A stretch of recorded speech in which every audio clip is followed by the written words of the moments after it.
వేదాహమేతం పురుషం మహాంతం ఆదిత్యవర్ణం తమస పరస్తాత్ తమేవ విదిత్వా అతిమృత్యుమేతి నాన్యః పంథా విద్యతే యనాయ నాన్యః పంథా విద్యతే యనాయ. ఓం శాంతి శాంతి శాంతి. ఓం సత్యార్థ ప్రకాశం అధ్యాత్మ సత్సంగానికి వచ్చేసినటువంటి వారందరికీ నమస్తే, స్వాగతం, సుస్వాగతం.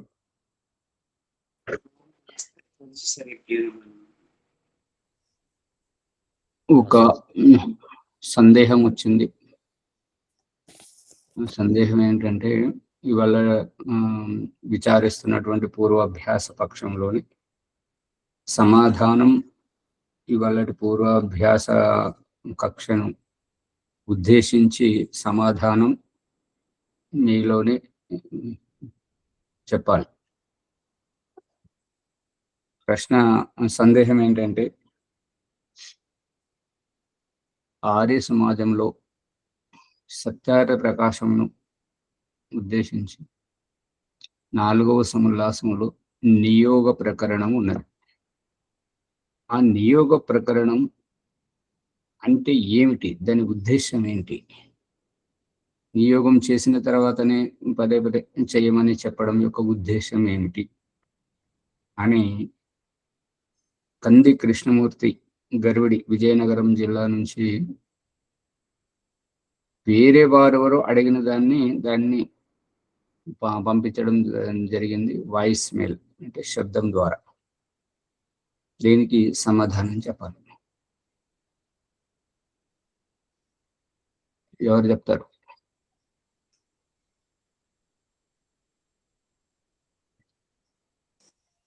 నియోగము అంటే అమ్మగారు, విషయం వేరు, మీరు ఇంకెక్కడికి పోతున్నారు. ఏంటంటే, దేంట్లోనైతే మనం నిమగ్నమై ఉన్నామో అది నా ఉద్దేశం కాదు అని తెలుసుకోలేక అదే సర్వస్వముగా భావించి ఉంటున్నాము. ఏదైనాను సరే దాంట్లోంచి బయటకు రప్పింపజేసేటువంటిది ఈ నియోగం అనేటువంటి ప్రకరణము కూడా. ఇప్పుడు ఇందాక తినాలి, వెళ్ళాలి, సత్సంగానికి వెళ్ళాలి అని ఏదైతే ఆతృత ఉన్నదో, నియోగము అంటే దాంపత్య సహజీవన రహస్యం. ఈ దాంపత్య బంధం ఏంటి? ఈ సహజీవనం యొక్క ఇదేంటి అంటే, చతుర్విధ పురుషార్థములలో ధర్మము, అర్థము, కామము, మోక్షం. ధర్మము అంటే మన సామర్థ్యానుసారంగా మనం ఏ బాధ్యతల్లో ఉన్నామో ఆ బాధ్యతను నిజాయితీగా వ్యవహరించడం, అది ధర్మం. అర్థము, తద్వారా ఆర్థిక సంపాదన. తదనంతరము వచ్చేటువంటిది కామము. కామము అంటే శారీరక ఉత్తేజన, మానసిక ఆకర్షణ, శారీరక ఉత్తేజన. దీనిని శాంతింపజేస్తేనే తదుపరి వచ్చేటువంటి మోక్షానికి మనం అర్హులమవుతుంటాము. అందుకని 3వ పాదములో, మొదటి పాదం ధర్మము, 2వ పాదం అర్థ సంపాదన, 3వ పాదం శారీరక ఉత్తేజన, మానసిక ఆకర్షణ, శారీరక ఉత్తేజనను శాంతింపజేయడం. ఆ కామ వాసనలోంచి, ఆ కామములోంచి బయటకు తీసుకురావడం. బయటకు వచ్చేసారంటే ఇక మోక్షానికి ఇక ఏ దారేది లేదు కాబట్టి మోక్షానికి అర్హులవుతారు, మోక్ష సాధనలోనే నిమగ్నం అవుతారు అనేటువంటి ఉద్దేశంతో ధర్మము, అర్థము, కామము ఈ 3 దాటేస్తేనే మోక్షం, అక్కడికి చేరుకోవాలి. అందుకని నియోగం యొక్క ఉద్దేశం ఏదైతే విధిపూర్వకంగా వైవాహిక జీవితంతో ఒక్కటైనటువంటి దంపతులు, ఆ స్త్రీ పురుషులు వారి వారి ప్రారంధానుసారంగా ఒకరు అసమర్థులు, ఇంకొకరు సమర్థవంతంగా ఉన్నారు, లేదా ఒకరు గతించారు, చనిపోయారు, ఇంకొకరు జీవించి ఉన్నారు. కానీ చనిపోయిన వారు, అసమర్థులైన వారి శారీరక స్థితి అది వేరు. సమర్థులై ఉన్నటువంటి వారు, బ్రతికే ఉన్నటువంటి వారు, సమర్థవంతమైనటువంటి వారు, వారిలో ఉద్రేకమైన కోరిక ఉంది. ఇప్పుడేం చేయాలి? మళ్ళీ వివాహం చేసుకోవడం ద్వారా వ్యక్తి బంధనంలో ఇరుక్కుపోయి వారితో పాటే జీవితాంతం ఉండాల్సి వస్తుంది. అటువంటి దానికి ఈ యొక్క వివాహం యొక్క ఉద్దేశము, సంతానోత్పత్తి యొక్క ఉద్దేశము ఏంటంటే శరీరంలో ఉన్నటువంటి కామ వాసనను తీర్చుకోవడం, నిర్వీర్యం చేయడం.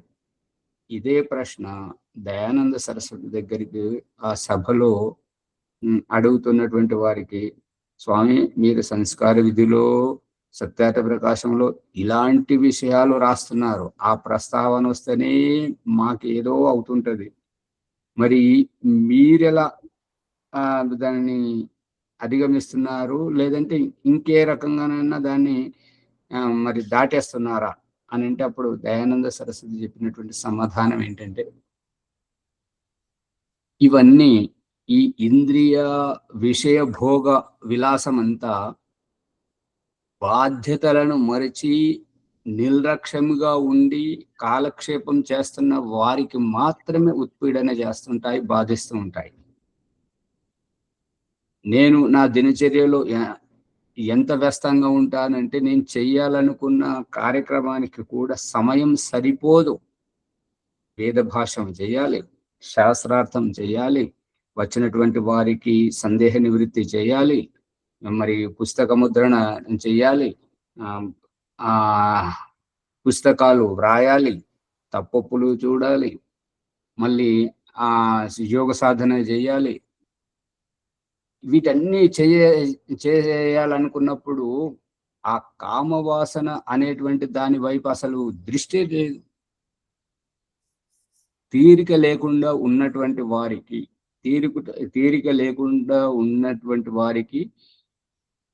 ఏ విషయ వాసనలు ఇబ్బంది పెట్టవు. ఇందాక అమ్మగారు ఏమని చెప్తున్నారు అంటే, మనస్సుతో విచారిస్తే ఎక్కడెక్కడికో పోతుంది. అంటే మనసు పోతుంది, వీరు ఎంటబడి పోతున్నారు, ఆవు వెనక దూడపోయినట్టుగా. ఇక బుద్ధితో విచారిస్తే మాత్రం అని స్పష్టీకరణ ఇస్తున్నారు. అంటే బుద్ధితో మనం విచారిస్తుంటాము, మనస్సు మాత్రం మనల్ని పరిగెత్తిస్తుంది. అంతేనా అమ్మగారు? అంతే అంతే ఆచార్య. మనసు మన అధీనంలో ఉండదు, అది తప్పు కదా. కృష్ణమూర్తి గారు ఆలస్యంగా వచ్చారు, సందేహం తీసుకొచ్చారు నియోగం గురించి, దాని గురించి చర్చ జరుగుతుంది. ఏంటంటే మనస్సు జడము, మనస్సును నడిపించేది, మనస్సు ద్వారా విచారించేది ఆత్మయే. మరియు ఈ యొక్క బుద్ధి ద్వారా, నోటి ద్వారా, కంటి ద్వారా, చెవి ద్వారా, కాళ్ళ ద్వారా, చేతుల ద్వారా, ఇంద్రియాలన్నింటి ద్వారా క్రియ చేసేటువంటిది ఆత్మయే. క్రియ నుండి నివృత్తి పొందేది ఆత్మయే. ఆ ఆత్మను కామము నుంచి దాటించాలి, కామము నుంచి విముక్తి చేయాలి. ఇప్పుడు ముక్కు గారుతున్నటువంటి పిల్లవాడికి బాగు చేయాలంటే ఏంటంటే, ముక్కు తుడిస్తే అందరికి మంచిగా కనపడతాడు. తల్లి చేసే ప్రయత్నం అదే. అందుకని భగవంతుడు జీవాత్మల పట్ల చేస్తున్నటువంటిది ఏంటంటే, నువ్వు ఆ జీవిత భాగస్వామి సహకరించారా? సరే, సహకరించలేకపోతే మన కుటుంబంలో ఉన్నటువంటి వారికి తోటి నియోగం చేయొచ్చు అని చెప్తున్నాడు. అది వేదమంత్ర ప్రమాణాల పూర్వకంగా ఉన్నది కాబట్టి ఆ విషయం కృష్ణమూర్తి గారు వారు సందేహము అస్పష్టంగా చెప్పారు కాబట్టి దానికి సమాధానం ఉండదు. మళ్ళీ ఆ సమాధానం ఎలా అడుగుతున్నారంటే సంక్షేపంగా అంటే ఇప్పుడు దీంట్లో వచ్చింది ఈ ఎపిసోడ్ వారికి వినిపించండి. ఇక ఎలా అనేటువంటిది వారికి సందేహం ఏంటనేటువంటిది, ఏ విషయంలో సందేహం అనేటువంటిది నియోగం అంటే ఆ చెవులతో విన్నంత సరళంగా లేదు అది. ఆచార్య ఇక్కడ నియోగం అంటే అనుమతితో ఉండండి అది తర్వాత విషయం. అనుమతి తీసుకోవడం అనేటువంటిది తర్వాత విషయం. ముందు నియోగం అనే ప్రకరణాన్ని అర్థం చేసుకోవాలని అనుకుంటున్నాడు ప్రశ్నకర్త. నియోగం అంటే ఏమిటి అని అంటే శారీరక ఉత్తేజన, మానసిక ఆకర్షణ, శారీరక ఉత్తేజన. ఇంతకు మించి ఇంకేమైనా ఉందా? లేదు, అంతే. ఈ మానసిక ఆకర్షణ, శారీరక ఉత్తేజన వీటితోటి నివృత్తి చేస్తున్నాడు భగవంతుడు. అందుకని ఈ యొక్క నియోగ ప్రకరణం ఏంటంటే భర్త చనిపోయాడు, భార్య ఉన్నది, మరి అతని ఇంటికి వచ్చి అతని వంశము నిలబెట్టాలి కాబట్టి అక్కడ మరిదితో కానీ భావగారితో కానీ, లేదంటే భార్య చనిపోయింది, భర్తనే ఉన్నాడు, మళ్ళీ వివాహం చేసుకోవడం ఎందుకు, సంతానం కావాలి వంశంలోనే అని ఈ ప్రకరణంలో చెప్పనైనటువంటిది. దేవరహ ద్వితీయో వరహ అని చెప్పినటువంటిది. ఇక వారికి కృష్ణమూర్తి గారు వారికి 4వ ఎపిసోడ్లో ఈ నియోగం అనేటువంటి పేరుతోటి ఎపిసోడ్లు ఉన్నాయి, వారికి పంపండి, అవి వినమనండి. విన్న తర్వాత కూడా వారికి సందేహం నివృత్తి కాకపోతే ఆన్లైన్లోకి వచ్చేయమనండి, ప్రశ్న అడిగితే అప్పుడు అర్థమవుతుంది. దీంట్లో సాగదీయడం ఇది సరైనటువంటిది కాదు. ముందుకు కూడా వింటున్నారా కృష్ణమూర్తి గారు?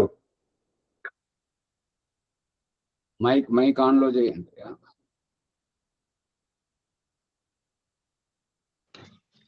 వింటున్నానండి. సరే.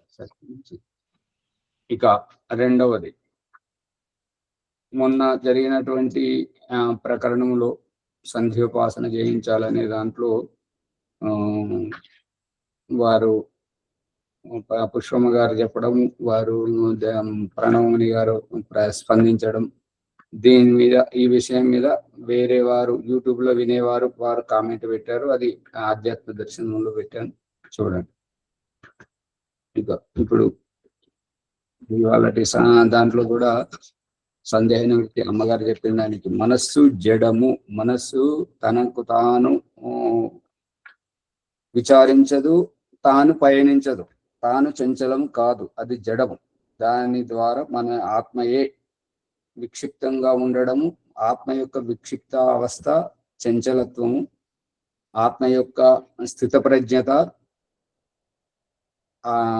చాలా లోతుగా గంభీరంగా ఉండడం, ఏకాగ్రంగా కనిపించడం, ఇది లక్షణం. అర్థమవుతుంది అమ్మగారు?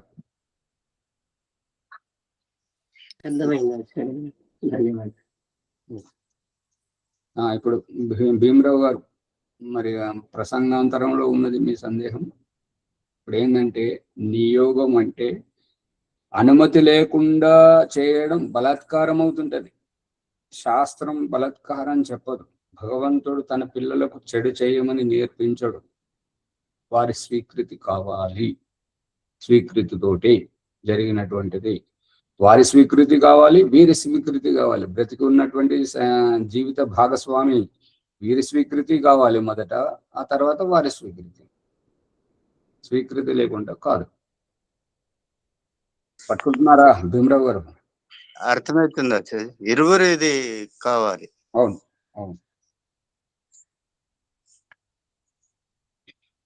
ఇరువురిది కాదు, ముగ్గురిది కూడా కావాల్సి వస్తుంది. మూడవ వ్యక్తి ఎవరు అంటే ఆ వ్యక్తి యొక్క జీవిత భాగస్వామి, వారు కూడా ఒప్పుకోవాలి కదా. అవునా? ఇక 4వ వ్యక్తికి స్వీకృతి కూడా కావాల్సి వస్తుంది. కుటుంబము వీరి స్వీకృతి కూడా కావాలి. అర్థం అవ్వాలి అది. సరే, ఇప్పుడు ఇక మన ప్రకరణంలోకి వెళితే సత్యార్థ ప్రకాశం. ఓం ఆచార్య. ఓం. లక్ష్మణ్ గారు ఒక సందేహం పంపారు మంచిర్యాల నుంచి. నిన్నటి ఎపిసోడ్లో విన్నారట. మనము ఈ మానవ దేహం లోపల ఉన్నాము, మనల్ని మనం పట్టుకోవడం ఎలా అనేది అతని సందేహం. అక్కడికి వచ్చే పారిపోయాడు కదా వారు.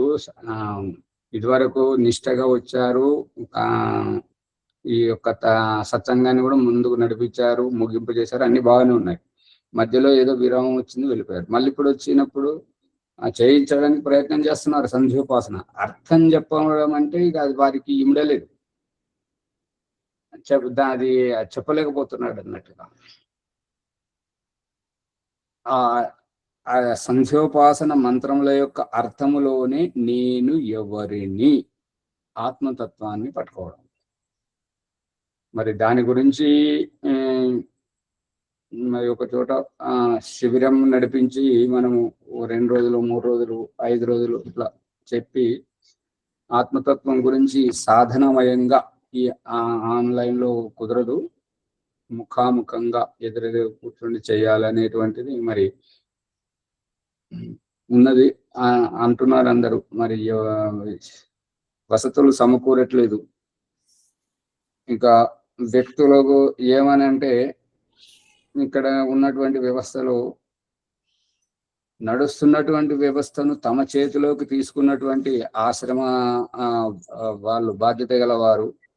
మరి ఇక్కడ వసతులు సమకూర్చట్లేదు ఏంటి అంటే, ఆచార్య గారికి ఆన్లైన్లో వాళ్ళు ఇస్తున్నారు కదా అని పరాన్న జీవి, ఇతరుల దయా దాక్షిణ్యాల మీద పూట గడపడం, పబ్బం గడిపే ఉద్దేశంతో మాట్లాడుతున్నటువంటిది ఏంటంటే, వేరే వాళ్ళు ఇవ్వాలి, మరి మేము నడిపిస్తామని చేతిలోకి తీసుకున్నాం కదా వ్యవస్థ, మరి మనం ఎందుకు నడిపించలేకపోతున్నాము అనేది ఆత్మావలోకనం చేయడం లేదు, ఆత్మనిరీక్షణ చేయడం లేదు. అది గమనార్హం.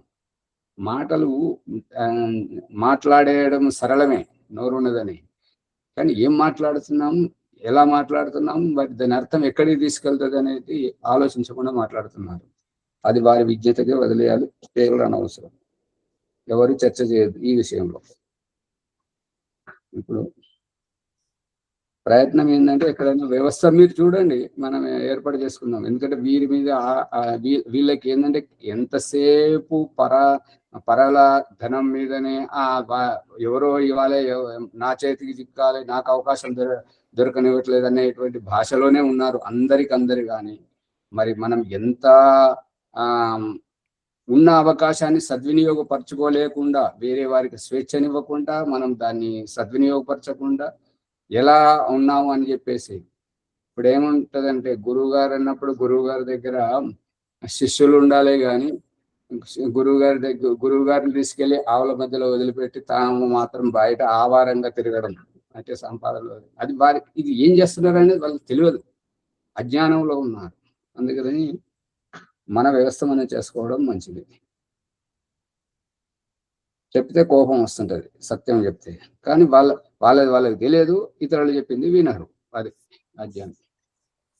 ఏర్పాటు చేయండి ఎక్కడైనా, ఏదైనా. ఇప్పుడు మే నెల మొత్తం సెలవులే కదా స్కూల్ కాలేజీలకు, లేదంటే ఏదైనా ఫంక్షన్ హాల్లో అట్లా పెట్టుకుంటే. ఎందుకంటే ఈ ఫంక్షన్ హాల్లో, స్కూల్లో, వేరే చోట ఈ అధ్యాత్మంలో ఆ ఆత్మ సాక్షాత్కారం, పరమాత్మ సాక్షాత్కారం కాదు. ఎందుకు కాదు అని అంటే, అక్కడ ఉండేటువంటి వైబ్రేషన్స్, తరంగాలు, శాబ్దిక తరంగాల యొక్క ప్రభావం వేరే ఉంటుంది. మనం తీసుకెళ్లేటువంటిది ఆ ప్రభావానికి అతీతంగా తీసుకెళ్ళాలి అని అన్నప్పుడు, మనం చేసేటువంటి 1-10 రోజులు ఆ తరంగాలను ఆధ్యాత్మమయం చేయడంలోనే గడిచిపోతాయి. ఆ తర్వాత మన ఏ ఉద్దేశంతో అయితే అక్కడికి వెళ్ళామో అది నెరవేరాలంటే ఇంక కొంత సమయం కావాలి. మరి అంత సమయం అక్కడ ఉండదు. ఇది ఇక్కడ ఉన్నటువంటి రహస్యం. అర్థమవుతుందా ప్రభాకర్ గారు? అదే అర్థమవుతుంది. అక్రమ వాతావరణంలోనే తొందరగా జీర్ణం అవుతుంది. అసలు ఎందుకంటే వాతావరణము ప్రశాంతత ఎదురేగా దొరుకుతుంది. మళ్ళీ ఇంకొకటి ఏంటంటే ఈ ఆశ్రమ వాతావరణం అంతా నెగటివ్ తరంగాలతో ఉన్నది, అధ్యాత్మమయం. నమస్తే చేయడం కూడా వాళ్ళకి తెలియదు, ఇటు తిప్పకుండా దూరం వెళ్ళిపోతుంటారు. మరి గురువు గారి దగ్గరికి వచ్చినప్పుడు పిలిపించుకుంటారు, వారు ఒక చోట కూర్చుంటే అక్కడికి పిలిపించుకుంటారు. గురువు గారిని పిలిపించుకునే స్థాయికి ఉన్నారు ఇక్కడ వాళ్ళంతా. వచ్చి నమస్కారం చేసేటువంటి సంస్కారం కూడా లేదు. మరి అంటే అట్లా ఉన్నదన్నమాట. అందుకని ఇక్కడ కూడా అది మనం అనుకునే ఉద్దేశం నెరవేరదు. ఈ విధంగానే ఉంటే ఇక తర్వాతది వాళ్ళు అర్థం చేసుకోవాలి. ధన్యవాదాలు.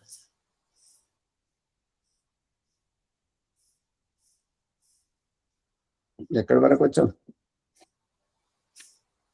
184 పుటలోనే ఉన్నాము. అక్కడే ఉన్నాం. సత్యార ప్రకాశం అష్టమ సమోల్లాసం 184 పుటలో ఉన్నాం. చూడండి.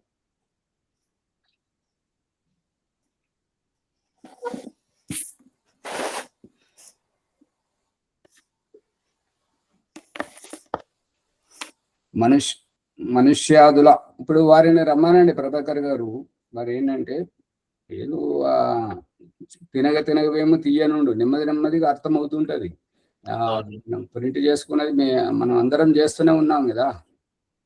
వచ్చి నెమ్మదిగా ఇందులోకి వచ్చి అడిగితే వారి నిజమైన సందేహం ఏంటనేటువంటిది వేరే వారికి అర్థమవుతుంది, వారికి అర్థమవుతుంది. మళ్ళీ అందరికి ప్రయోజనం.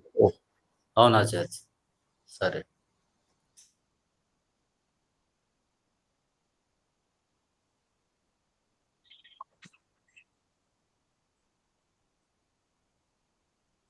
ప్రశ్న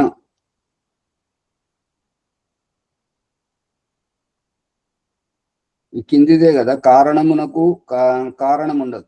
ఇక్కడి వరకు రాలేదైతే వచ్చేసే. సరే, ప్రశ్న పైన చూడండి. కారణము లేకున్నా గురించి చెప్పుకున్నాం ఆచార్య. కసరైన గురించి చెప్పుకున్నాం ఆచార్య. అది మార్చగలడు, జగదాకరాయమున మార్చగలడు. సరే. కారణము లేకున్నా పరమేశ్వరుడు కార్యం చేయజాలడా? ఇదే కదా. అదే, కారణం లేకున్నా పరమేశ్వరుడు కార్యం చేయజాలడా? చేయలేడు. సమాధానం చెప్తున్నాడు దయానంద సరస్వతి. ఏలైనా దేనికి అభావము ఉనికి ఉండదు, దేనికి అభావము ఉనికి ఉండదు. దేనికి అభావం అంటే లేకుండా ఉండడం, అనుపస్థితి. దేనికి అనుపస్థితి అంటే ఉనికి. దేనికైతే ఉనికి ఉండదో అది భావం. ఉనికి గలది అగుట అసంభవం. ఎవడేని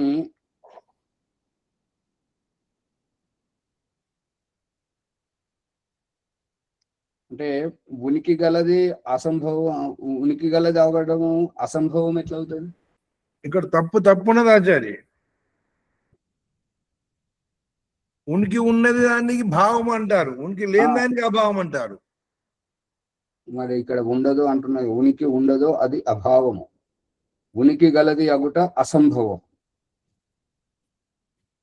అంటే కారణం విషయంలో మునిగారు, కారణం విషయంలో ఈ చర్చ జరుగుతుంది. ఆ ప్రశ్నకర్త అడుగుతున్నది ఏంటంటే, కారణము లేకున్నా పరమేశ్వరుడు కార్యంని చేయగలడా? ఇప్పుడు పరమేశ్వరుడు సర్వసమర్థుడు, సర్వజ్ఞుడు, సర్వవ్యాపకుడు అని చెప్పేసి, అతడు ఇంద్రియాలు లేకున్నా చేయగలడు అని చెప్పేసి మనం నిరూపించుకుంటూ వస్తున్నాము. అయితే ఇక్కడ కారణము లేకుండా, ఇప్పుడు మట్టి లేకుండా కుండ చేయగలడా? ఇప్పుడు ఇందాక ఒక ప్రశ్న వచ్చింది కదా, చెట్టు ముందా విత్తనం ముందా, కోడి ముందా గుడ్డు ముందా అనేటువంటి విషయం చర్చకు వచ్చినప్పుడు దాంట్లో ఏంటంటే రసతత్వంతో మూల బీజము భగవంతుడు తయారు చేసి దాన్ని ఆ బీజాన్ని ఆరోపణ చేయడం జరిగింది కాబట్టి పంచమహాభూతాల ద్వారా, తద్వారా ఉద్భిజం విత్తనం నుండి మొలక పుట్టుకొచ్చి వృక్ష వనస్పతి ఏర్పడింది. కాబట్టి కారణము ముందు అనేటువంటిది నిరూపణ అయింది ప్రకృతి పరంగా. ఇప్పుడు ఈశ్వరుని యొక్క సామర్థ్యం విషయంలో చర్చ జరుగుతున్నది కాబట్టి కారణం లేకుండా కార్యం ఎలా అవుతుంది? ఇప్పుడు సూర్యునిలో ఉన్నటువంటి పరమేశ్వరుడు సూర్యాస్తమయమవుతున్నటువంటి సందర్భంలో జీవనోపాధి కోసం, జీవనాధారం కోసం బయటకు వెళ్ళినటువంటి ప్రాణి జాతులన్నీ సాయంకాలానికి గూటికి చేరుకొని ఆయా వారి అవస్థలలో అధమరిచి నిద్రపోతున్నటువంటి ఆ అవస్థను చూసి సూర్యునిలో ఉన్నటువంటి పరమేశ్వరుడు వీరిని ఉద్ధరించాలి, వీరు ఇలా పడి ఉంటే వీరి ఉద్ధరణ ఎలా సంభవం అవుతుంటది, మరి వారికి వారి జీవితం ఏంటో వారికి అర్థం కావట్లేదు, దాని నుండి వారు ఎలా తాము ఉద్ధరించబడాలి అనేటువంటి ఊహ వారికి రావట్లేదు. అటువంటి స్థితిలో మరి వారిని ఉద్ధరించాలంటే ఉద్ధరించే వారు ఇంకొకరు కావాలి. మరి అలా నేనున్నాను కదా, ఇంకొకరిగా నేనున్నాను కదా, మరి నేనున్నప్పుడు వారిని ఉద్ధరించే సామర్థ్యం నా దగ్గర ఉన్నప్పుడు నేను ఉద్ధరించకపోతే నా సామర్థ్యం వల్ల నాకేం ప్రయోజనం, ఇంకెవరికి నాకే ప్రయోజనం లేనప్పుడు ఇంకొకరికి ఎలా ప్రయోజనకరంగా ఉంటుంది. అందుకని వీరిని ఉద్ధరించాలి అనేటువంటి సంకల్పంతో భగవంతుడు సృష్టిని చేయడానికి వెళ్ళినప్పుడు భగవంతుడు మాయాస్వరూపుడు కాబట్టి మాయా సృష్టిని చేస్తున్నప్పుడు ఆ భౌతిక దేహధారణతో ఉన్నటువంటి జీవులందరూ ఈ యొక్క పరమేశ్వరుడి మాయా వ్యవస్థను గ్రహించలేకపోయినందున వారు ఏ రకంగానైతే గ్రహిస్తుంటారో వారి భాషలోనే చెప్పడానికి దేహం భౌతికం, భౌతిక దేహం, భౌతికమైనటువంటి కనబడేటువంటి రూపము దృష్టితోటే వారిని చేయాలి. కాబట్టి అప్పుడు ప్రకృతి దగ్గరికి వెళ్ళి ప్రకృతిని సత్వరజస్తమస్సు ఈ 3 అవస్థలలో విడివిడిగా పడి ఉన్నటువంటి ఆ ప్రకృతిని ఆ 3 అవస్థలను ఒక దగ్గరికి చేర్చి, అంటే ప్రకృతిగా ఏర్పడ్డ తర్వాత అది ప్రకృతి వికారాలను వదులుతూ ఉంటే ఈ యొక్క 84 లక్షల జీవరాశుల వారి యొక్క ఆహారము, వారి యొక్క శారీరక జన్మలు ఇవన్నీ జరగడం జరిగింది. అయితే ఇక్కడ ప్రశ్నకర్త ప్రశ్నిస్తున్నది ఏంటంటే ఆ సత్వరజస్తమస్సే లేకపోతే కుండ చేయడానికి మట్టే లేకపోతే, బట్టలను నేయడానికి పత్తియే లేకపోతే, ఇది ఈ ప్రశ్నకర్త యొక్క ఉద్దేశం. అర్థమైందా? ఈశ్వరుడు చేస్తాడా?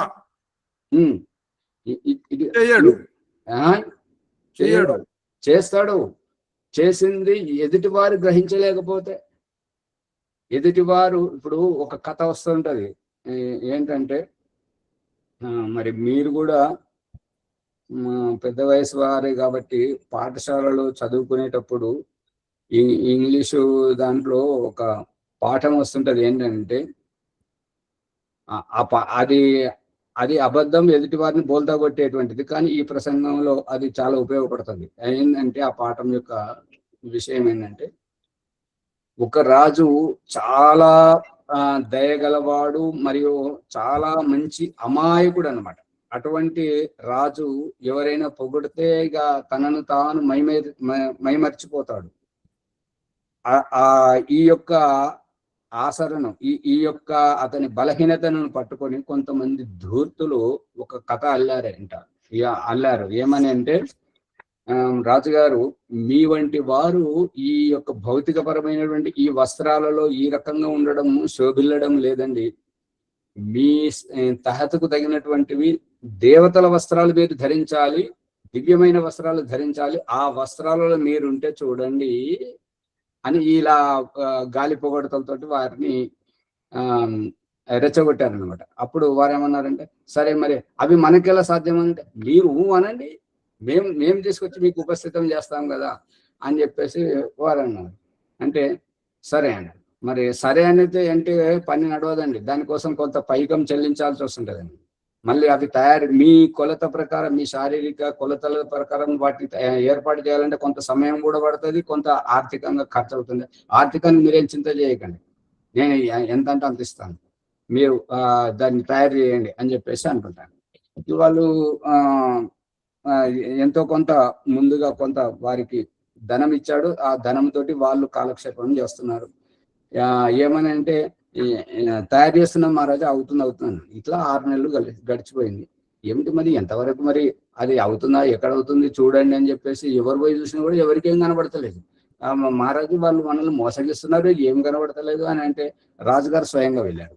ఏమిటి మరి ఇక్కడ ఏం లేదు అని అంటే, స్వామి మహారాజు గారు క్షమించండి మమ్మల్ని, కానీ మీరు తొందరపడకండి, ఇవి మాయా స్వరూప వస్త్రాలు. ఏంటంటే దివ్యమైన వస్త్రాలు అంటే మామూలు కళ్ళకు కనబడవు కదా, అందుకని ఎవరైతే తండ్రికి పుడతారో వారికి మాత్రమే కనబడతాయి. అర్థమైందా? అంటే ఇంగ్లీష్ లో పాఠం ఆచార్య, ద కింగ్స్ న్యూ క్లోత్స్. దాని ఉద్దేశం ఏంటంటే తల్లిని చరిత్రహీనురాలుగా చిత్రీకరించేటువంటి అభిప్రాయం. అంటే తల్లి ఎవరెవరితో కలిసి తిరిగి వస్తే వీరు పుట్టారు అనేటువంటి ఉద్దేశం అక్కడ సిద్ధమవుతుంది ఆ కథతో. వాళ్ళు ఏమంటున్నారంటే, మహారాజు గారు మీరు తప్పుగా భావించకండి, ఇక్కడ జరుగుతున్నది ఏంటంటే ఎవరైతే వాళ్ళ తండ్రికి పుట్టారో వారికి కనబడతాయి ఇవి. అంటే ఇప్పుడు రాజు ఏమంటాడు, నేను కనబడతలేవంటే తన తండ్రికి పుట్టలేదంటే తల్లి ఎవరో అని ఎంత చరిత్రహీనత. అందుకని అవును చాలా బాగున్నాయి నాకు కనబడతాయి నేను రాజనగానే మంత్రి అన్నారు, అందరు అన్నారు బాగున్నాయి అని అన్నారు. కానీ అక్కడ ఏమి లేదు. ఇక ఆ వస్త్రాలు తయారైనాయి అని చెప్పేసి ఒక రోజు వచ్చేసి అంత రాజుగారికి ధరింపజేస్తున్నాం అని చెప్పేసి వారి శరీరం మీద వస్త్రాలన్నీ తీయించి వీళ్ళ వస్త్రాలు ధరింపజేసినట్టు చేసి ఇక వారిని ఊరేగింపుతున్నారు అన్నట్టు. దివ్యమైన వస్త్రాలతోటి రాజ్యంలో ఊరేగింపు చేయాలి కదా, అందుకని ఊరేగిస్తూ పోతుంటే అందరూ వింతగా చూడడానికి వచ్చారు, రాజుగారి దివ్యమైన వస్త్రాలు అని చెప్పేసి. కానీ అది గుసగుసలు ఏం ఆడుకుంటున్నారు, అరే వస్త్రాలు ఎవరెవరు అయితే బరివేతలు ఉన్నాడు, మొత్తం నగ్నంగా ఉన్నాడు అంటే అట్లా అనుకురా. దాంట్లో దీని అర్థం అంటే వాళ్ళు చెప్పారు ఏంటంటే, ఎవరైతే వాళ్ళ తండ్రికి పుట్టారో వారికి మాత్రమే ఈ వస్త్రాలు కనబడతాయంట. అంటే ఇప్పుడు నీకు కనబడతలేవు అంటే నువ్వు మీ నాన్న పుట్టలేదా? అదే ఎక్కడికి పోతుందో చూడండి వాళ్ళు అనేటువంటిది. అందుకని బాగున్నాయి అని ఒక పిల్లవాడు తండ్రి భుజం మీద కూర్చుండి, నాన్న రాజుగారు బరివేతలో ఉన్నాడు, అవి వస్త్రాలు నాకు మౌనం వస్తున్నాడు అన్నట్టు. ఆ వార్త అందరితో వీరితోటి వార్తతో అందరికి వ్యాపించింది. ఇదే తెలుసా లేదా, చదువుకున్నారా లేదా?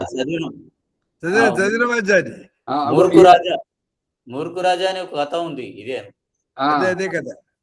ఆ రకంగా అప్పుడు ఇక రాజు ఎంతో అది తలదించుకొని వాళ్ళని కఠినంగా శిక్షించడం అది వేరే విషయం అనుకోండి.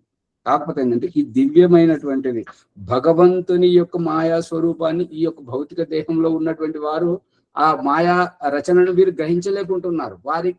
వారు భౌతిక దేహంతో ఉన్నారు కాబట్టి కళ్ళకు కనబడేటువంటి దాంతో వారు గ్రహిస్తున్నారు. కాబట్టి దేహం కావాలి అంటే ప్రకృతి పరంగా కావాలి. అందుకని ప్రకృతి యొక్క సత్వరజ సమస్తోటి ప్రకృతి ఏర్పడ్డ తర్వాత ప్రకృతి నుండి మహతత్వం అహంకారం వీటి ద్వారా ఈ యొక్క భౌతిక దృశ్య ప్రపంచం ఏదైతే ఉన్నదో దాని ద్వారా వాళ్లకు దేహాలను ఆహారం అన్నపానీయాల వ్యవస్థ చేయడం జరిగింది. ఆ రకంగా ప్రకృతిని ఆశ్రయించడం జరిగింది. అంతేగాని భగవంతుడు అసమర్థుడు అనేది కాదు. మునిగారు చాలా జాగ్రత్తగా వినండి, ఇది ఇక్కడ జరుగుతున్నాడు. ఆచార్య కారణం లేకుండా అంటే భగవంతుడు అంత శక్తి సామర్థ్యం ఉన్నటువంటి వాడు, కానీ దానికి కారణం లేకుండా కార్యం చేయడు కదా ఎవరైనా. ఇప్పుడు మీరు అడిగే కారణం ఎక్కడుందంటే, మీరు అడిగే కారణం ఈ జీవాత్మలు ఈ రకంగా పడి ఉంటున్నారు కదా, సొమ్మసిల్లి పడి ఉన్నారు కదా, ఇది కారణం కదా. ఆ కారణం నుంచి వాళ్ళను కార్యాన్వితలను చెయ్యాలి అంటే వారిని ఉద్ధరించాలి. ఈశ్వరుని దగ్గర జ్ఞానం ఉంది కదా, జ్ఞానమును పంచడం కొరకు ఆ విధంగా సృష్టి ఉత్పన్నం జరిగింది అని అర్థం. అంటే ఇప్పుడు కారణం అంటే అవుతుంది, అది కారణంలో ఉన్నాడు గుణంలో కార్యంలో రావాలి కదా. మరి ఇప్పుడు భగవంతుడు చూపిస్తున్న దృష్టాంతం ప్రకారం మిమ్మల్ని ఆ బేబీ ప్లే స్కూల్లో వదిలేయాలి. అక్కడ పిల్లలు ఏమంటారంటే, మనం ఇచ్చింది తీసుకోరు, నాకు అదే కావాలి, అది చెడ్డదైనా సరే ఏదైనా సరే, అది హాని చేసేదైనా సరే నాకు అదే కావాలని ఏడ్చేటువంటి పిల్లలను చూసారా? మండి పట్టు అని అంటుంటారు చూడండి వాళ్ళను. అదే ఇప్పుడు ఇక్కడ జీవాత్మలకి ఏంటంటే భగవంతుడు చేసే ఉపకారాన్ని వాళ్ళు గ్రహించట్లేదు. వాళ్ళ దృష్టితో ఇప్పుడు మా గురువు గారి యొక్క ఉద్దేశం ఏంటంటే, నువ్వు పాఠం చదివితే వాళ్ళకి చెప్తే వాళ్ళకి అర్థం కావట్లేదు అని అంటే, ఇక్కడ గౌతమ బుద్ధుని దృష్టాంతం కూడా ఇదే అన్నమాట. ఏంటంటే ఒకతను అలసిపోయి ఆశ్రమానికి వస్తే ఆనందు గౌతమ బుద్ధుని యొక్క ప్రధాన శిష్యుడు ఏం చేస్తాడంటే అతనికి కూర్చుండబెట్టి ధర్మం గురించి చెప్తుంటాడు.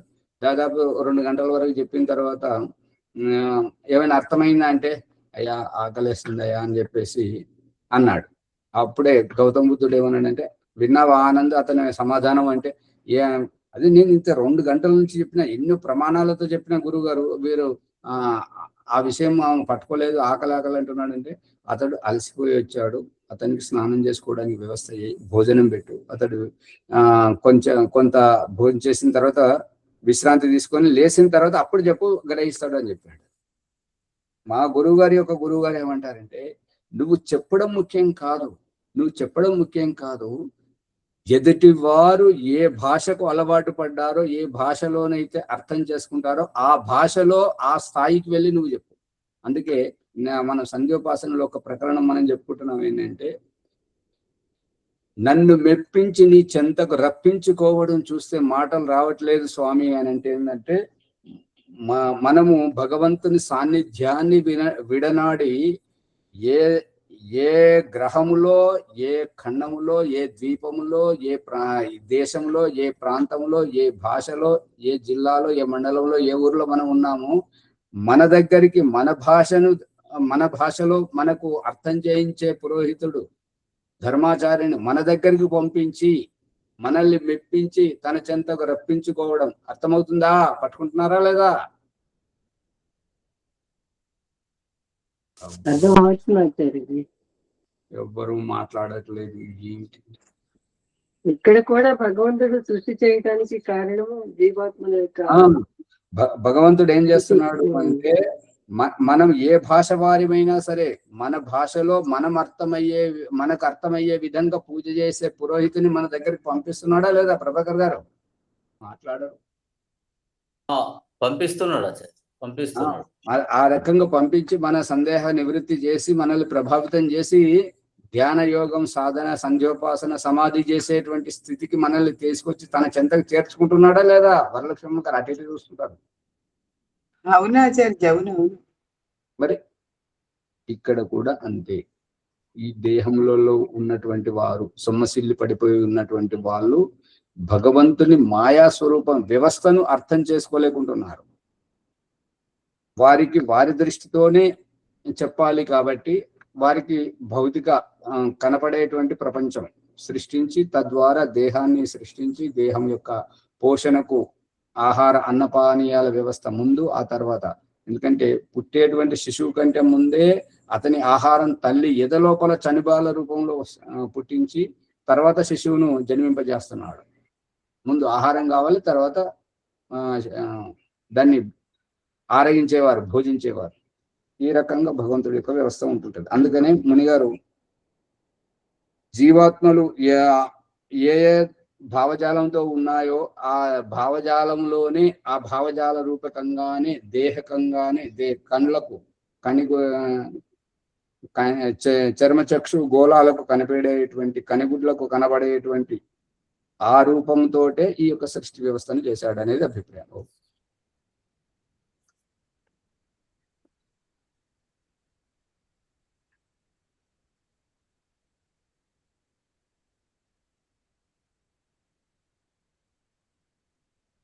అందుకని కారణము అనేటువంటిది ఇక్కడ ప్రశ్నకర్త జీవాత్మల యొక్క అవస్థ దగ్గరికి కారణంగా వెళ్ళలేదు. మీరు అడిగిన ప్రశ్న ఆ రకంగా ఉంది. ఆ ప్రశ్నకర్త ఏమంటున్నాడంటే, కారణం లేకుండా, ప్రకృతి లేకుండా ఈ యొక్క కార్య సృష్టిని ఎట్లా చేయగలుగుతాడు, దేహాన్ని ఎలా సృష్టించగలుగుతాడు అనేది అభిప్రాయం.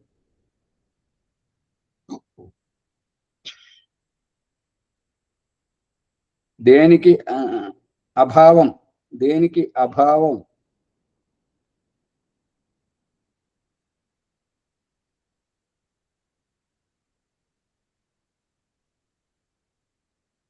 దేనికి ఉనికి ఉండదో అది భావము, ఉనికి గలది అగుట అసంభవము. అంటే కుండగా కుండగా ఉండడం కుండగా ఉండాలి అని అంటే అదే ఉంటే మనం ఎందుకు తయారు చేస్తాం? ఇక మట్టి ఉనికిలో లేదు, ఇది భావం. నా సతాసీద్ నా అసదాసీద్, సత్తు లేదు అసత్తు లేదు, మునిగారు సత్తు లేదు అసత్తు లేదు. అటువంటి అవస్థ నుంచి పరమాణువులను తయారు చేసి చూపించినటువంటిది ఆ యొక్క వేద మంత్రంలో చెప్పినటువంటిది ఓం ప్రకాష్ ఇహ పరలోకంలో చూపించాడు. అది చూడండి, సచిత్రంగా చూపించాడు. ఈ నీటి పరమాణువులతోటి భూమి గోళాన్ని సూర్య గోళాన్ని ఏ రకంగా తయారు చేశాడో తద్వారా ఆ మూలం ఆ పరమాణు రూపము నుండి ఈ యొక్క సృష్టి ప్రపంచాన్ని మరియు అండపిండ బ్రహ్మాండములను ఈ దేహములను 84 లక్షల జీవరాశుల జన్మలను అన్నింటినీ సృష్టించడం జరిగింది. అంటే అభావం నుంచి భావాన్ని పుట్టించడం, ఇది ఇక్కడ ఉద్దేశం. అర్థమవుతుందా మణి గారు? ఓ మాచారి, అభావం నుంచి భావం పుట్టదని కూడా పుట్టదు అని కూడా శాస్త్రాలు చెప్తున్నాయి కదా. సృష్టి క్రమానికి విరుద్ధంగా ఏ కార్యం జరగదు అని. అదెట్లా? అంటే ఇప్పుడు మీ ఉద్దేశం ఏంటంటే చెట్టు ముందా విత్తనం ముందా అంటే మీరు చెట్టే ముందు అని మీ సందేశం. విత్తనం ముందు మరి లేకుండా చెట్టు రాదు. అదే మరి ఇక్కడ దయానంద సరస్వతి చెప్తున్నటువంటిది ఏంటంటే అభావం నుంచి భావాన్ని పుట్టించడం అంటే లేని వ్యవస్థ నుంచి విత్తనాన్ని పుట్టించాడు అనేది అభిప్రాయం. మీరేమంటున్నారు అంటే మరి దానికి అది లేకపోతే ఇది ఎట్లా వస్తుంటది, కోడి లేకపోతే గుడ్డ ఎట్లా వస్తుంది, అందుకే కోడే ముందు అనేది మీ సమాధానం చెప్పగానే చెప్పినటువంటిది. కానీ ఇక్కడ జీవాత్మ గుర్తించట్లేదు కాబట్టి పరమేశ్వరుడు ఈ రూపంలో తెలియచేశాడు అనేది నాకు అనిపించింది. పరమాత్మ సర్వశక్తి మంత్రుడు కాబట్టి ఆయన అట్లా చేసిండని ప్రశ్నకర్త అంటుండు కదా. అవునవును. మరి ఆయన అక్కడ పరమాత్మని శక్తి సామర్థ్యాన్ని తులనాడుతుండు కదా అతను ప్రశ్నకర్త. ఇప్పుడు మునిగారు కుమ్మరి ఏం చేస్తాడు? కుండ చేస్తాడు కానీ మట్టిని చేయలేడు కదా. మట్టిని చేయలేడు. ఇక్కడ ఈ ప్రశ్నకర్త యొక్క ఉద్దేశం ఏంటంటే కారణం లేకున్నా పరమేశ్వరుడు కార్యమును చేయగలడా? ఉపాదాన కారణము, నిమిత్త కారణము, సాధారణ కారణం. ఈ 3 కారణాలు ఉన్నాయి కాబట్టి పరమాత్మ సృష్టి చేసిండు అని దయానంద కూడా చెప్తున్నాడు కదా. అవునవును. మరి కారణమే లేనప్పుడు కార్యం ఎట్లయింది? కారణం పరమాత్ముడు కారణం లేకుండా కార్యం చేయడు కదా. అవునవును. ఎందుకంటే సర్వశక్తి ఆనంత మాత్రాన అది లేకుండా చేయాలి, సృష్టి క్రమానికి విరుద్ధం అయిపోతుంది కదా. అదే ఆ రహస్యమే ఇక్కడ చెప్తున్నాడు కదా. త్వం ఇష్ట పూర్తే సంసృజేథాం అయం చ సంసృజేథామయం చ ఉద్భుజ్య స్వాగ్నే ప్రతిజాగ్రహే త్వమిష్టా పూర్తే సంసృజేథామయం చ. త్వమిష్టా పూర్తే నీ అభిప్రాయం, నీ యొక్క కారణం అనేటువంటి నీ ప్రారంధం, దాన్ని బట్టి ఇదంతా చేయడం జరిగింది. ఇప్పుడు మీరు చెప్పిన ఆచార్య మీరు చెప్పిన ప్రకారంగా వేదంలో సత్తు లేదు అసత్తు లేదు. ఆ సందర్భం లోపల పరమాత్ముడు కూడా ఉన్నాడు కాబట్టి అతనికి మాత్రమే సాధ్యము, వేరే వాళ్ళకి సాధ్యం కాదు. కాదు ఇది దయానంద సరస్వతి అభిప్రాయం. అర్థమైంది. అది ఎవడేని నేను పుత్రికల వివాహం చూచితిని అంటే వంధ్య అంటే గొడ్రాలు, వంధ్య అంటే గొడ్రాలు కొడుకు కూతుర్ల వివాహాన్ని చూశాను అని అన్నారు. అన్నాడు అనుకో, అది సత్యమా? మీ మునిగారు ఓం ప్రకాష్ గురుకులం నుండి వచ్చిన మొదటి రోజుల్లో జోగిపేటలో భూమయ్య గారు అని ఉండేవారు. వారు ముస్లాపూర్లో 1 నెల రోజులు శ్రావణ మాస ప్రచార కార్యక్రమాన్ని పెట్టినప్పుడు అక్కడ ఎవరింట్లోనైతే యజ్ఞం ఉన్నదో వారు ముందు రాయించుకున్నారండి. ఫలానా తారీఖు మా ఇంట్లో యజ్ఞం చేయాలని చెప్పి వాళ్ళు రాయించుకున్నారు.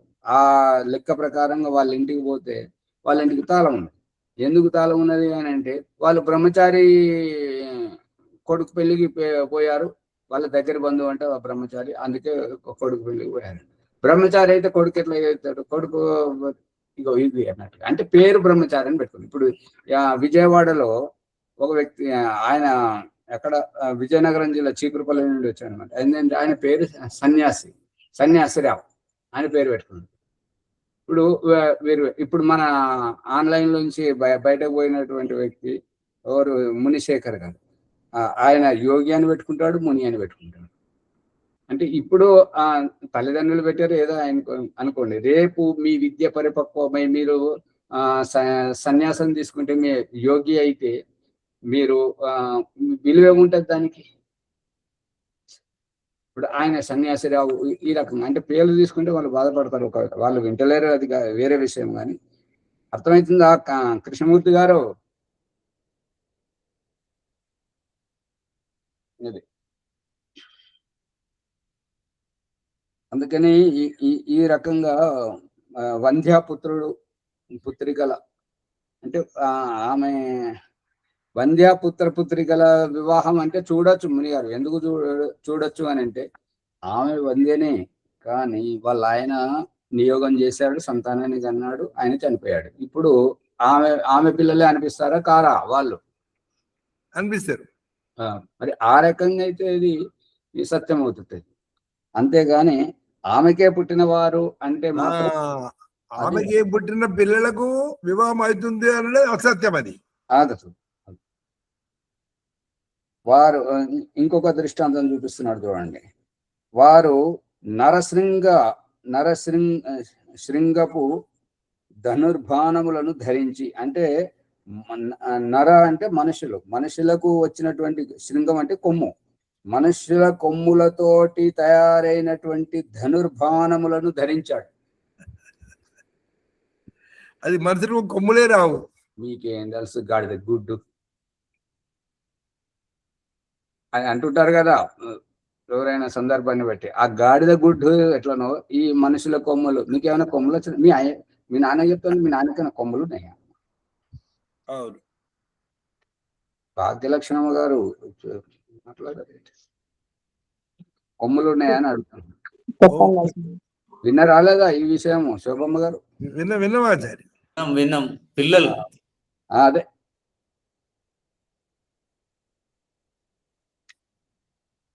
మళ్ళీ ఇంకొక దృష్టాంతం చూపిస్తున్నాడు. ఆకాశ పుష్పముల మాలలు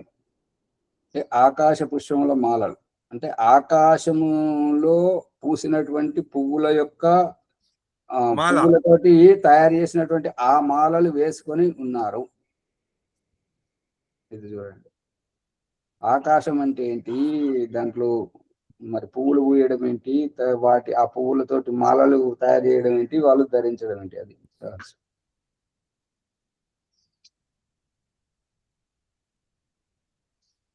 వారు ఎండమావుల జలముతో స్నానం చేయుచుండి గంధర్వ నగరమున ఉండేది వారు. ఇప్పుడు ఎండమావులు అని అంటే ఏంటంటే, మనం దారింట పోతుంటే దారిలో నీళ్లు ఉన్నట్టుగా ఇట్లా దగదగ మెరుస్తున్నట్టుగా కనబడుతుంటాయి కదా, అటువంటి నీళ్ళలో స్నానం చేసి గంధర్వ నగరంలో ఉండేది వారు. అట మేఘముల లేకయే వర్షం కురిసేటిది, మేఘాలు లేకుండానే వర్షం పడేదంట. ఇంకొక దృష్టాంతం, పృథివీ లేకయే అన్నధాన్యములు పండేటివి. భీమరావు గారు, ప్రశ్న బాగుంది. అది భూమి దున్నడము, కొనడము, సాగు చేయడం, ఇదంతా తిప్పలు లేకుండా, భూమి లేకనే పంటలు పండుతాయంట. చూడండి, భూమి లేకపోతే ఎట్లా పండుతుంది? అదే చెప్తున్నాడు దృష్టాంతం. అంటే కారణం లేకుండా కార్యము చేయజాలడా లేదా అనేటువంటి ప్రశ్నకర్త సమాధానానికి ఈ రకంగా చెప్తున్నాడు. అక్కడ మేఘాలు లేకుండానే వర్షించడం, పృథివీ లేకనే అన్నధాన్యములు పండడం అని. ఆకాశ పుష్పాలతో స్నానం చేయటం అంటే, ఆకాశ పుష్పాలు ఎక్కడ పండినాయి? ఆకాశంలో పండవు కదా, అదొకటి బాగుంది దృష్టాంతం. అమ్మగారు, ఆకాశ పుష్పమాలలు ధరించడం, ఆకాశంలో పుష్పమాలలు, స్నానం అనేటువంటిది ఎండమావులు. ఎండమావులు అంటే ఏంటి? నీళ్ళు ఉన్నట్టు ఉంటుంది కానీ నీళ్ళు ఉండదు. కనపడుతుంది. ఇదేం పగటి భాష? పూట పగటి పూట అవి అలలు అలలుగా కనిపిస్తుంటది గాలిలో. అవును కనిపిస్తాయి. గాలిలో కాదు, అంత అసంపూర్ణమైన భూమి మీద, భూమి మీద. ఎండమావులు అంటే మనం దారెంట పోతుంటే మనకు కొద్ది దూరంలోనే అక్కడ దారిలో నీళ్లు ఉన్నట్టుగా కనిపిస్తుంది, ఇట్లా మెరుస్తుంటాయి, ఇసుక కణాలు మెరుస్తుంటాయి. ఇప్పుడు ప్రభాకర్ గారు చెప్పేటువంటి గాలిలో ఎండమావులు కనిపించేటువంటి అలలుగా కనిపించేటువంటి దాంట్లో అది ఏంటంటే మన యజ్ఞం మీద కూడా కనిపిస్తుంది, అది మంటల మీద కనిపిస్తుంది అది. కానీ ఎండమావులని మంటల మీద కనిపించేది, గాలిలో కనిపించేదానికంటే భూమి మీద కనిపిస్తుంటాయి కదా దారింట పోయేటప్పుడు. చూసారా లేదా భీమరావు గారు? ఎవ్వరు మాట్లాడరు. వేసవికాలంలో ఇసుకలో వెళ్ళేటప్పుడు అన్నీ వ్యర్థమవుతున్నాయి. చూసా. వేడి చాలా తీవ్రంగా ఉన్నప్పుడు కనిపిస్తుంది. ఇప్పుడు ఎండమావులకు వేడికి సంబంధం ఏంటి? అక్కడ దారిలో కనిపిస్తుంది కదా ఎండవేడి ఆచార్య. అదే ఎండ వేడితోటే సూర్యకిరణాలు తేజస్వంతంగా ఉండి ఆ ఇసుక రేణువుల మీద పడేసరికి అది అక్కడ నీళ్ళలాగా కనిపిస్తుంది. అవును, అది దాని గురించి చర్చ జరుగుతుంది అని గప్పాలు పలికిన అవి ఎట్లా సంభవమో అట్లే కారణం లేకుండా కార్యం ఏర్పడట అసంభవము. మరియు అట్లే ఎవడేని నాకు తల్లిదండ్రులు లేరు, నేను పుట్టి తిని నా ముఖమున నాలుక లేదు, నేను మాట్లాడుచున్నాను అనియు కన్నములో పాము లేదు కానీ అందు ఉండి బయటకు వచ్చినది, అంటే దాంట్లోంచి బయటకు వచ్చింది. నేనెక్కడను లేను, వీరు ఎక్కడను లేరు, కానీ మేమందరము వచ్చితిమి. అంటే ఎక్కడ లేకుండా ఎట్లా వచ్చావు అని అనిన అవి అన్నీ అసంభవములు, పిచ్చివాని మాటలగును. ఓం నమస్తే ఆచార్య. సమయం ఓం. ఆచార్య ఓంప్రకాశ్ గారి ధన్యవాదములు. సత్సంగం, ఆధ్యాత్మిక విద్య, బ్రహ్మజ్ఞానము, పరమాత్ముడు సర్వశక్తిమంతున్న అంటున్నారు కదా, మరి సర్వశక్తిమంతుడు కారణం కూడా కార్యం చేస్తాడా అని చెప్పి ప్రశ్నకర్త అడుగుతున్నాడు అజ్ఞానం లోపల. చాలా ఉదాహరణలు ఇక్కడ ఇచ్చారు. ఈ ఉదాహరణలన్నీ కూడా మనం ఒక్కొక్కటి చూస్తే మనకు లోతుగా అర్థమవుతుంది. పరమాత్ముడు అనంత శక్తిమంతుడే. తన శక్తిని ఏ విధంగా ఉపయోగిస్తాడు అనేది ఇక్కడ స్పష్టంగా మనకు తెలుస్తుంది. ఈ ఎపిసోడ్ లోతుగా అర్థమవుతుంది పరమాత్మ శక్తి సామర్థ్యాల గురించి. తర్వాత వ్యవహారికంగా ఉన్నటువంటి అనేక రకాల ఉదాహరణ కూడా మనకు చెప్పారు. మన కళ్ళ కట్టినట్టుగా తెలుసుకోవాలి. ఆచార్య గారికి ధన్యవాదములు. ఎపిసోడ్ లైక్ చేయండి, షేర్ చేయండి, సబ్స్క్రైబ్ చేయండి, పక్కన ఉన్న గంట సింబల్ గట్టిగా నొక్కండి. తర్వాత నియోగం అంటే ఇంకా లోతైన అర్థం చెప్పారు.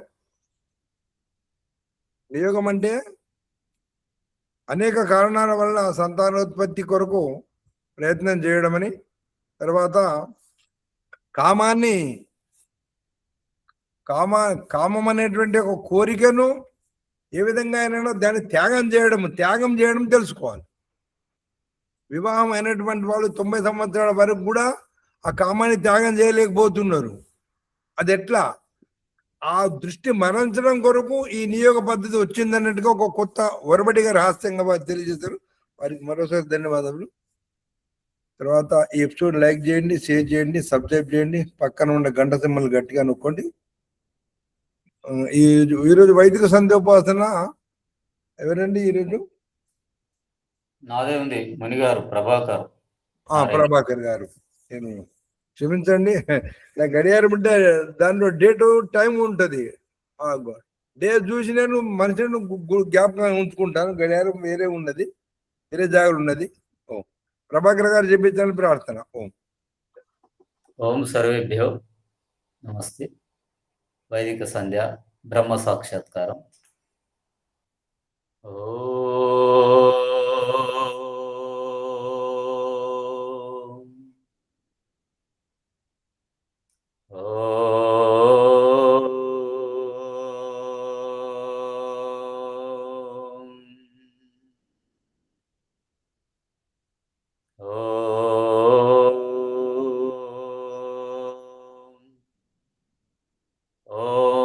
घृतोपस्तरणमसि स्वाहा ॐ अमृतापिदानमसि स्वाहा ॐ सत्यं यशः श्रीर्मयि श्रीः श्रेयतां स्वाहा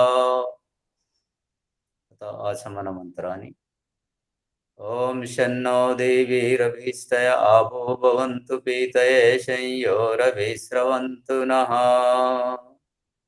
इंद्रिय स्पर्श मंत्र ॐ वाक् वाक् ॐ प्राणः प्राणः ॐ चक्षुः चक्षुः ॐ श्रोत्रं श्रोत्रम् ॐ नाभिः ॐ हृदयम् ॐ कण्ठः ॐ शिरः ॐ बाहुभ्यां यशो बलम् ॐ करतलाकरपृष्ठे अतः मार्जन मंत्र ॐ भुः पुनातु शिरसि ॐ भुवः पुनातु नेत्रयोः ॐ स्वः पुनातु कण्ठे ॐ महः पुनातु हृदये ॐ जनः पुनातु नाभ्याम् ॐ तपः पुनातु पादयोः ॐ सत्यं पुनातु पुनश्शिरसि ॐ खं ब्रह्म पुनातु सर्वत्र अतः प्राणायाम मंत्र ॐ भूः ॐ भुवः ॐ स्वः ॐ महः ॐ जनः ॐ तपः ॐ सत्यम् अतः अगमर्शन मंत्राः ॐ ऋतं च सत्यं च विद्धा तपसोऽध्यजायता ततो रात्रिजायता ततो समुद्रोऽधर्नवा समुद्रादर्नवादधि संवत्सरो अजायता अहोरात्राणि विदधाद्विश्वस्य मिषतो वशी सूर्याचन्द्रमसौ धाता यथा पूर्वमकल्पयद्दिवं च पृथिवीं चान्तरिक्षमतो स्वहा आचमन मंत्र शन्नो देवीरभीष्टय आपो भवन्तु पीतये संयोरभिस्रवन्तु नः मनसा परिक्रमा मंत्र ॐ प्राचीदिगग्निरधिपतिरसितो रक्षितादित्यायशवः तेभ्यो नमो अधिपतिभ्यो नमो रक्षितृभ्यो नमो ईशुभ्यो नमयेभ्योऽस्तु योऽस्मान्द्वेष्टियं वयं दिस्मस्तं वो जम्बे दद्मः दक्षिणादि इन्द्रोऽधिपतिस्थिरच्चिराजे रक्षिता पितरैषवः तेभ्यो नमो अधिपतिभ्यो नमो रक्षितृभ्यो नमो ईशुभ्यो नमयेभ्यो अस्तु योऽस्मान्द्वेष्टियं वयं दिस्मस्तं वो जम्बे दद्मः प्रतीचेदिग्वरुणोऽधिपतिः पृदाको रक्षितान्नमिषवः तेभ्यो नमो अधिपतिभ्यो नमो रक्षितृभ्यो नमो ईशुभ्यो नमयेभ्योऽस्तु योऽस्मान्द्वेष्टियं वयं दिस्मस्तं वो जम्बे दद्मः उदीचीदिक्सोमोऽधिपतिः स्वजो रक्षिता शनिरिषवः तेभ्यो नमो अधिपतिभ्यो नमो रक्षितृभ्यो नमो ईशुभ्यो नमयेभ्यो अस्तु योऽस्मान्द्वेष्टियं वयं दिस्मस्तं वो जम्बे दद्मः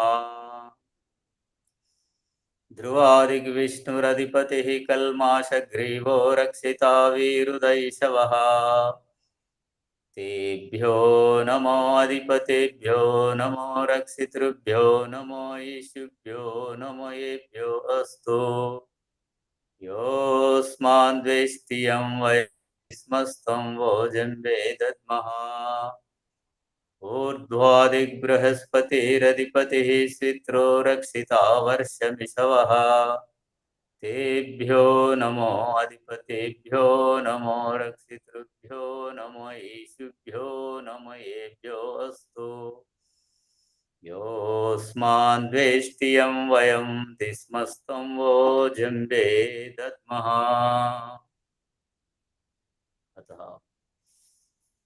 ఉపస్థాన ప్రకరణం. పరమాత్మ ఉపస్థానం అంటే నాకు అత్యంత సమీపంలో పరమాత్మ ఉన్నాడని అర్థం. ఉపస్థాన మంత్రం. జాత వేదసే సునవామ సోమమరాతీయతో నిదహాతి వేదః సనః పర్షదతి దుర్గాని విశ్వానావేవ సింధుం దురితాత్యగ్నిః. ఋగ్వేద మంత్రం 1వ అధ్యాయం 99వ సూక్తం 1వ మంత్రం. భావం: ఉత్పన్నమైన మానవులందరి చేత ఎరగబడు ఓ పరమేశ్వర, మా సర్వస్వం సమర్పిస్తున్నాము. లోభంతో ఎవరేని త్యాగం చేయజాలని ధనమును నిశ్చితముగా నశింపజేయుదు అని ఎరుగుదు. ఓ అగ్ని ప్రకాశ స్వరూప, ఎలాగైతే భయంకర అలల మధ్య ఒక కుశల నావికుడు ఆవలీలగా గమ్యం చేర్చున్నట్లే నీవు మా దుఃఖ దౌర్మనస్యాలను పరిష్కరించి తరింపజేస్తున్నావు స్వామి. చిత్రం దేవానాముదగాదనీకం చక్షుర్మిత్రస్య వరుణస్యాగ్నే ఆప్రాధ్యావా పృథివీ అంతరిక్షం సూర్యాత్మా జగతస్తస్తు శచ్చా. ఇది యజుర్వేద మంత్రం 7వ అధ్యాయం 42వ మంత్రంలోని మంత్రభావం.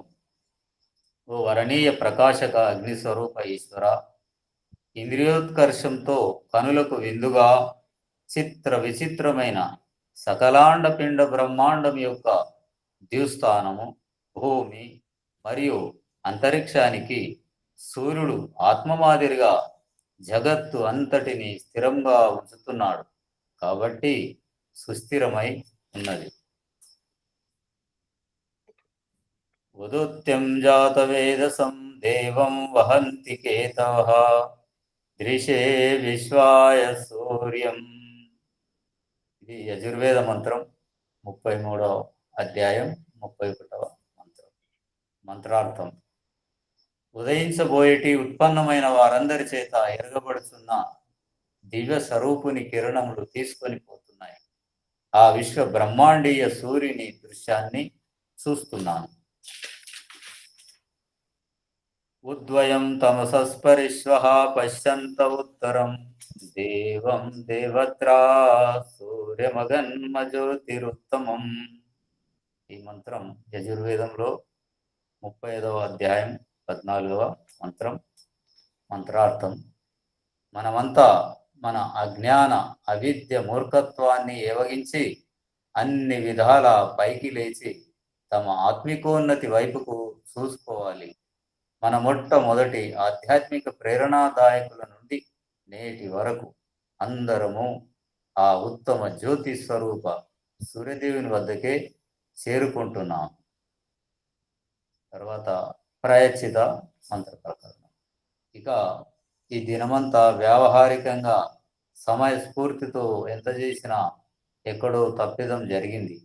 అందుకే చేరుకోవాల్సిన చోటుకి చేరుకోలేకపోయాం. కాబట్టి సంధ్యోపాసన ముగించుకొని తిరిగి రావడం గమనారం. అందుకే ప్రాయశ్చిత మంత్ర ప్రకరణం.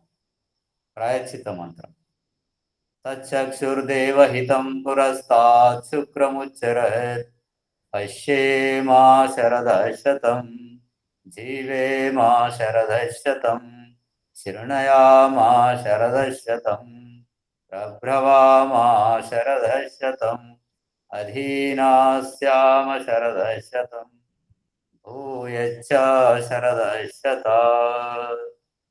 ఈ మంత్రం యజుర్వేదంలో 36వ అధ్యాయం 24వ మంత్రం.